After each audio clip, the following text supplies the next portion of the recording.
नमस्कार दोस्तों, मेरे चैनल में आप सभी का हार्दिक स्वागत है। मेरे सभी दर्शकों को धनतेरस की बहुत बहुत शुभकामनाएं। दोस्तों, आज मैं आपके साथ धनतेरस के बारे में कुछ जानकारी शेयर करूंगी। चलिए शुरू करते हैं। धनतेरस का क्या महत्व है और धनतेरस के दिन हमें क्या खरीदना है और क्या नहीं खरीदना है। धनतेरस का पर्व कार्तिक मास की कृष्ण पक्ष की त्रयोदशी तिथि को मनाया जाता है। दोस्तों, मान्यताओं के अनुसार जब देव और असुरों का समुद्र मंथन हुआ तो उस समय अमृत कलश लेकर विष्णु जी के अवतार धन्वंतरी जी प्रकट हुए। इसलिए इस दिन को धन्वंतरी जयंती भी कहते हैं। धन्वंतरी जी को विष्णु जी का साक्षात अवतार माना गया है। धन्वंतरी जी को आयुर्वेद का जनक भी माना गया है। उस युग में औषधियों की सारी जानकारी धन्वंतरी जी को ही थी। धन्वंतरी जी एक महान चिकित्सक थे और उन्हें ही देव पद प्राप्त हुआ था। इसलिए धन्वंतरी जी को साक्षात भगवान माना जाता है। कहा जाता है कि संसार में चिकित्सा का विस्तार करने के लिए, औषधियों का विस्तार करने के लिए भगवान विष्णु जी ने ही धन्वंतरी का अवतार लिया और धन्वंतरी जी के अमृत कलश को लेकर प्रकट होने के कारण ही इस दिन इस उपलक्ष्य में धन्वंतरी जयंती मनाई जाती है, धनतेरस मनाया जाता है। दोस्तों, हमारे पास कितनी भी धन दौलत हो लेकिन हमारे पास निरोगी काया नहीं है तो वो धन दौलत हमारे किसी काम की नहीं है। हमारे पास बहुत सारी धन दौलत होते हुए भी अगर हमारे पास निरोगी काया नहीं है तो वह सारी धन दौलत हमारी बीमारियों पर ही खर्च होगी। इसलिए कहते हैं सबसे पहले निरोगी काया। और धनतेरस के दिन हम धन्वंतरी देव की पूजा करके उनके मंत्र को पढ़कर हम आरोग्यता का वरदान पा सकते हैं। इसलिए धनतेरस के दिन धन्वंतरी भगवान की पूजा उपासना करनी चाहिए और हम उनका मंत्र भी जप सकते हैं। धनतेरस के दिन बर्तन खरीदना भी बहुत शुभ माना जाता है। और जैसा कि मैंने आपको बताया कि धन्वंतरी जी अमृत कलश लेकर प्रकट हुए थे, इसलिए उस दिन पानी का बर्तन खरीदना विशेष शुभ होता है।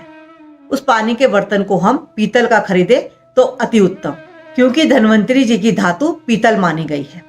इसलिए इस दिन पीतल के बर्तन, कांसे के बर्तन खरीदना अति शुभ है। सामर्थ्य हो तो चांदी के बर्तन भी खरीद सकते हैं, वह भी अति उत्तम है। पीतल के बर्तन खरीदने से हमें स्वास्थ्य लाभ और आरोग्यता का वरदान मिलता है।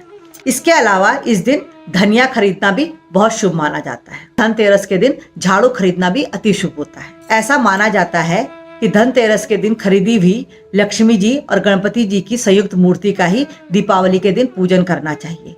यह बहुत ही शुभ होता है। इसलिए हम गणपति जी और लक्ष्मी जी की मूर्ति भी इस दिन खरीद सकते हैं। दोस्तों, इस दिन क्या नहीं खरीदना चाहिए? इस दिन हमें इलेक्ट्रॉनिक की चीजें नहीं खरीदनी चाहिए, अवॉइड करनी चाहिए। साथ ही हमें धारदार चीजें, काली वस्तुएं यह नहीं खरीदनी चाहिए। एल्युमिनियम के बर्तन भी हमें नहीं खरीदने चाहिए और साथ ही हमें इस दिन जूते चप्पल भी नहीं खरीदने चाहिए। अब मैं आपको धनतेरस के दिन की सायंकाल की पूजा उपासना की विधि बताती हूँ। साथ ही धन्वंतरी देव का महत्वपूर्ण मंत्र भी बताती हूँ, जिस मंत्र को जपने से हमें आरोग्यता की प्राप्ति होती है। इसलिए इस दिन सायंकाल को हमें यह मंत्र जरूर पढ़ना चाहिए। पूजा विधि इस प्रकार से है।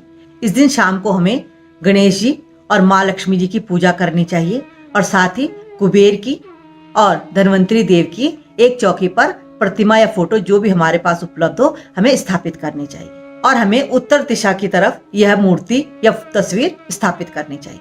इसके बाद हमें गणपति जी और लक्ष्मी जी की स्तुति, पूजन, जप जो भी हम कर सकते हैं अपनी श्रद्धा अनुसार हमें वह करना चाहिए। और इसके बाद हमें सबसे पहले कुबेर मंत्र पढ़ना चाहिए और उसके बाद धन्वंतरी मंत्र पढ़ना चाहिए। सबसे पहले मैं आपको कुबेर मंत्र बताती हूँ।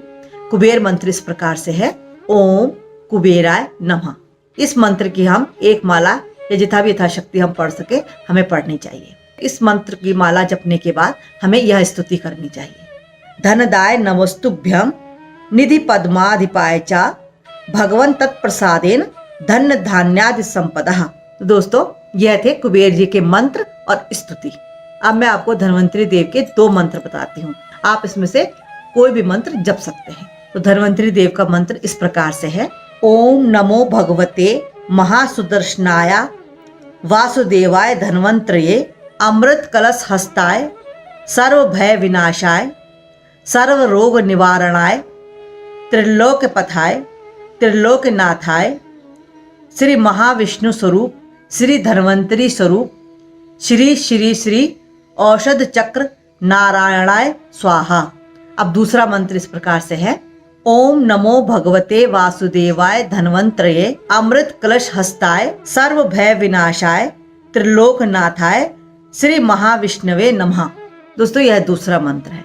ज्यादा लंबा होने के कारण अगर हम इसे एक माला ना भी जप पाए तो हमें 21 बार या 11 बार तो इस मंत्र को जरूर पढ़ना है। तो दोस्तों यह मैंने आपको धन्वंतरी देव का मंत्र, कुबेर देव का मंत्र और पूजन विधि बताई। दोस्तों इस दिन यम देव के निमित्त भी दीपदान करने का विधान है। कहते हैं मुख्य द्वार पर इस दिन यम देव के नाम से दिया जलाने से घर में अकाल मृत्यु का भय नहीं रहता है। तो दोस्तों यह मैंने आपको धनतेरस के बारे में एक जानकारी दी। आशा है आपको मेरी यह जानकारी पसंद आई होगी। अगर आपको अच्छी लगे तो आप कमेंट्स कीजिए, मेरे वीडियो को लाइक शेयर भी कीजिए और मेरे चैनल को सब्सक्राइब करना तो बिल्कुल भी मत भूलिए। भगवान धन्वंतरी हम सबको आरोग्यता का वरदान दें। इसी कामना के साथ मिलते हैं अगले वीडियो में। तब तक के लिए नमस्कार।